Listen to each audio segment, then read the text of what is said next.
बिस्मिल्लाहिर्रहमानिर्रहीम। हज़रत हमज़ा बिन अब्दुल मुत्तलिब रज़ी अल्लाह ताला अन्हा नबी करीम सल्लल्लाहु अलैहि वसल्लम के सगे चचा और दूध शरीक भाई थे। हज़रत हमज़ा अपने भतीजे की अज़मत व कमाल से बखूबी वाकिफ़ थे। भतीजे के मामले की हकीकत उन पर रोज़ रोशन की तरह आया थी। वो आपको महज भाई का बेटा होने की नाते से नहीं जानते थे, बल्कि आपको भाई और दोस्त की हैसियत से भी पहचानते थे, क्योंकि रसूल अल्लाह सल्लल्लाहु अलैहि वसल्लम और आप रज़ी अल्लाह ताला अन्हु एक ही दौर में पैदा हुए और हम उम्र थे। बचपन में इकट्ठे खेले थे, भाई भाई की हैसियत से उठे बैठे और शुरू ही से एक राह पर चलते रहे थे। एक रोज़ सुबह के वक्त हज़रत हमज़ा रज़ी अल्लाह ताला अन्हु मामूल के मुताबिक बाहर निकले तो काबा के गिर्द कुछ मुअज़्ज़िज़ीन कुरैश को बैठे देखा। आप भी उनके पास जा बैठे और उनकी बातें सुनने लगे जो वो रसूल अल्लाह के बारे में कर रहे थे। हज़रत हमज़ा ने पहली बार कुरैश को भतीजे की दावत पर मुस्तरब देखा कि आपके मुताल्लिक़ इनकी गुफ्तगू में कीना, बुग़्ज़ और ग़ैज़ व ग़ज़ब की झलक साफ नज़र आ रही थी। इससे कभी भी वो इस तरह की बातें करते थे, लेकिन उन्होंने इससे पहले इस मामले को इतनी ज़्यादा अहमियत नहीं दी थी। हज़रत हमज़ा इनकी बातों को काफ़ी देर तक सुनते रहे और इन बातों को मुबालगा आराई और गलतफ़हमी ही ख्याल कर रहे थे। अबू जहल ने बैठे हुए लोगों के दरमियान ज़ोरदार अंदाज से कहा कि हमज़ा सबसे ज़्यादा इन ख़तरात को जानता है जो मोहम्मद की तरफ से पैदा हो रहे हैं, लेकिन ये चाहता है कि इस मामले को इसी तरह चलने दिया जाए यहाँ तक कि कुरैश सो जाएं, सुबह उठें तो इनकी सुबह बुरी हो और उनका भतीजा इनके ऊपर गालिब आ चुका हो। हज़रत हमज़ा ये बातें सुनकर इनके सामने मुस्कुराने लगे, लेकिन दर हकीकत परेशान हो गए। बिलाखिर वो वक्त आ गया जो कादिर मुतलक ने मुकर्रर कर रखा था। हज़रत हमज़ा एक माहिर शिकारी थे। एक रोज़ अपने पसंदीदा मशगले शिकार के लिए कमान उठाए घर से निकले। शिकार खेलते आधा दिन गुजर गया। जब वापस आए तो आदत के मुताबिक काबा गए ताकि घर जाने से कबल तवाफ़ करें। काबा के करीब ही आपको अब्दुल्ला बिन जदआन की खादमा मिली। वो आपको देखते ही कहने लगी, अबू अम्मारा, काश तुम्हें मालूम हो जाए कि तुम्हारे भतीजे के साथ अबुल हकम बिन हशाम ने क्या सलूक किया। अबुल हकम यानी अबू जहल ने मोहम्मद सल्लल्लाहु अलैहि वसल्लम को वहाँ बैठे देखा तो मारा पीटा। मोहम्मद सल्लल्लाहु अलैहि वसल्लम को इससे बहुत ज़्यादा तकलीफ़ पहुँची। हज़रत हमज़ा ने तवज्जो के साथ खादमा की बात सुनी, फिर लम्हा भर के लिए सर झुकाया और अपनी कमान की तरफ हाथ बढ़ाते हुए इसको मजबूती से पकड़कर कंधे पर रखा और तेज़ तेज़ कदम उठाते हुए काबा की जानिब चल पड़े ताकि वहीं अबू जहल से टाकरा हो जाए और अगर वो वहाँ ना मिले तो उसे तलाश करके छोड़ें। हज़रत हमज़ा काबे के नज़दीक पहुँचते हैं तो अबू जहल सहन में सादात कुरैश के दरमियान बैठा नजर आ जाता है। हज़रत हमज़ा पुरसुकून और बावक़ार हैबतनाक अंदाज में अबू जहल की तरफ बढ़ते हैं, अपनी कमान सीधी करके अबू जहल के सर पर दे मारते हैं और इसको खून आलूद कर देते हैं। हाज़रीन मजलिस के संभलने से पहले ही हज़रत हमज़ा गरज कर अबू जहल से कहते हैं, क्या तुम मोहम्मद को गालियाँ देते हो जबकि मैं भी इसी दीन पर हूँ। मैं भी वही कहता हूँ जो वो कहता है। अगर तुम्हारे अंदर ताकत है तो मुझे भी कुछ कहकर देखो। हाज़रीन इस तौहीन आमेज़ सलूक और अबू जहल के सर से बहने वाले खून को भूल जाते हैं और याद रखते हैं तो क्या कि हमज़ा ने ऐलान कर दिया है कि वो भी मोहम्मद के दीन पर है। वो भी वही नज़रिया अक़ीदा रखता है जो मोहम्मद सल्लल्लाहु अलैहि वसल्लम रखते हैं।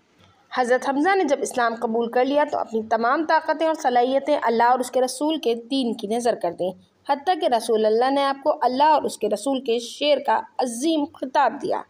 इस्लाम का पहला सरिया दुश्मन के मुकाबले के लिए निकला। इसके अमीर हज़रत हमज़ा रज़ी अल्लाह ताला अन्हु ही थे और वो मुसलमान जिसके हाथ में सबसे पहले परचम थमाया गया वो भी हज़रत हमज़ा रज़ी अल्लाह ताला अन्हु ही थे।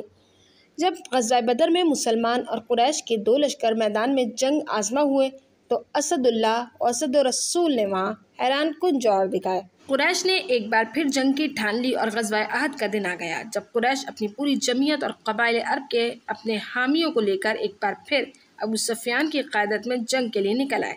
कुरैश ने अपने इस नए मौक़े का हदफ सिर्फ दो शख्सियत को बनाया, एक अल्लाह के रसूल सल्लल्लाहु अलैहि वसल्लम और दूसरे हज़रत हमज़ा।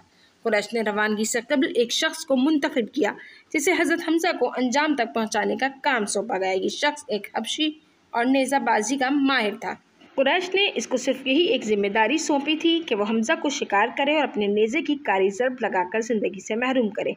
कुरैश ने इसे इस मकसद के अलावा किसी और काम में मसरूफ़ होने से सख्ती से मना कर दिया था कि जंग जो भी सूरत इख्तियार कर जाए, इसका अख्तिताम जो कुछ भी हो, तुम्हारा काम सिर्फ हज़रत हमज़ा रज़ी अल्लाह ताला अन्हु को शहीद करना ही है। कुरैश ने इस शख्स की मज़ीद जहनसाजी के लिए इसे अबू सुफ़ियान की बीवी हिंद बिनते उतबा के हवाले कर दिया ताकि वो उसे इसके मकसद को हासिल करने के लिए मज़ीद उभारे जो कुरैश के पेश नज़र था। दरअसल हिंद का बाप, चचा, भाई और बेटा एक मैदान में मारे गए थे। वो मैदान था मैदान बदर। اسے بتایا گیا تھا ان میں سے کچھ لوگوں کو حضرت حمزہ نے خود قتل کیا اور کچھ کے قتل میں دوسروں کی مدد کی۔ اس نے وحشی سے یہ بھی وعدہ کیا کہ اگر وہ حمزہ کو قتل کرنے میں کامیاب ہو گیا تو وہ اسے اپنا بیش قیمت زر و جواہر سے مرصع زیور دے دے گی۔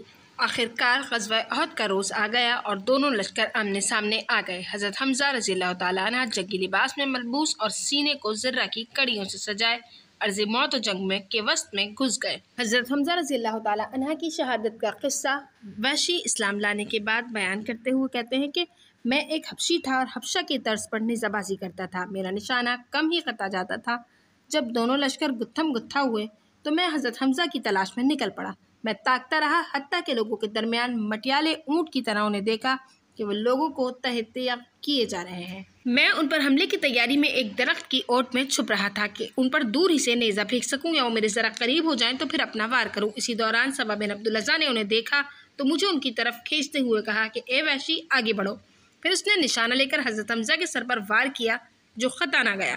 پھر میں نے اپنا نیزہ اٹھایا اور ان پر پھینک دیا۔ نیزہ ان کو لگا اور وہ دونوں قدموں کے درمیان سے آگے نکل گیا۔ وہ میری طرف پلٹے تو زخموں کی شدت نے انہیں حرکت نہ دی اور وہ وہیں گر کر شہید ہو گئے۔ اللہ اور رسول کے شیر حضرت حمزہ شہید ہو کر گر پڑے۔ جس طرح آپ کی زندگی باروب تھی، موت بھی باروب ہوئی۔ آپ رضی اللہ تعالیٰ عنہ کے دشمنوں نے صرف آپ کے قتل پر اکتفا نہ کیا اور وہ اکتفا کر بھی کیسے سکتے تھے؟ یہ تو وہ لوگ تھے جو اپنے تمام حوامی و موالی اور جنگجو اس میدان میں لے کر آئے تھے جس کا مقصد رسول اللہ صلی اللہ علیہ وسلم اور رسول صلی اللہ علیہ وسلم کے خاتمے کے سوا کچھ نہ تھا۔ ابو سفیان کی بیوی ہند بنت عتبہ نے وحشی کو حکم دیا کہ وہ حضرت حمزہ کا جگر اس کے پاس لائے۔ وحشی نے اس کی خواہش کی تکمیل کر ڈالی۔ جب وہ حمزہ کا جگر لے کر ہندہ کے پاس آیا تو وہ ایک ہاتھ سے جگر وصول کر رہی تھی اور دوسرے ہاتھ سے اپنا ہار وحشی کے حوالے کر رہی تھی۔ یہ وحشی کے کارنامے کا بدلہ تھا۔ پھر عتبہ کی بیٹی ہند حضرت حمزہ کا کلیجہ چبانے لگی۔ وہ ایسا کر کے اپنے اندر کے بغض و کینہ کی آتش کو ٹھنڈا کرنا چاہتی تھی مگر کلیجہ اس کی داڑھوں میں پھنس گیا اور وہ نگل نہ سکی۔ اس نے اسے منہ سے باہر پھینک دیا اور کہنے لگی ہم نے تم سے بدر کے زخموں کا بدلہ لے لیا۔ جنگ کے بعد جنگ تو دیوانگی ہی ہوتی ہے۔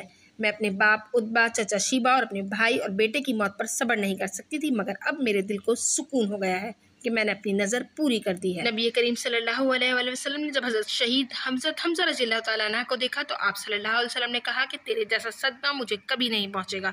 میں آج کے اس موقع سے بڑھ کر غضب انگیز موقع سے دو چار نہیں ہوا۔ ویڈیو انفارمیٹیو لگی ہو تو میرے چینل کو لازمی سبسکرائب کیجیے گا، لائک شیئر اور کامنٹ کرنا بالکل نہ بھولیے گا۔ اللہ حافظ۔